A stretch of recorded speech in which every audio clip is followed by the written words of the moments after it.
14-year-old Saeed Kabalawi was arrested in the village of Abu Dis in the occupied West Bank on August the 28th. He says he had gone to the shops to buy milk for his baby sister. The Israeli military accused him of throwing stones at their vehicles as they passed. Saeed says he was just trying to run away. After he threw me in the jeep, all of the soldiers started beating me. They took me to the military camp. They forced me to stand against a wall. They blindfolded me and punched me in the face, beating my head. He says the soldiers hit him with their rifle butts. In the military camp, the beatings continued. They threatened to shoot me or unleash the dogs on me. One of them headbutted me with his helmet. They came in one by one. They beat me, cursed me, spat on me, and threatened to kill me. Saeed's family insisted his injuries were photographed.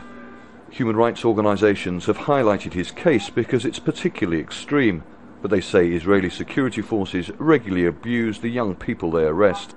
Behind me is the Israeli military camp where Saeed says he was taken and beaten for 4 hours.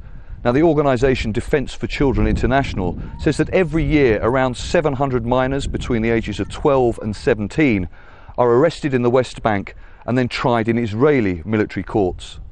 Most Palestinian youths are arrested for throwing stones at clashes like this one at the Columbia crossing on the West Bank. If a Palestinian youth with Israeli identity papers is arrested for rock throwing in Israel or occupied East Jerusalem, he gets access to Israeli civilian juvenile law. But it's a very different story for those with Palestinian identity papers arrested on the West Bank.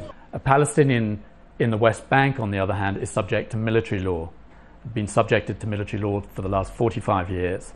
And under that system of law, the child or adult has far fewer procedural protections,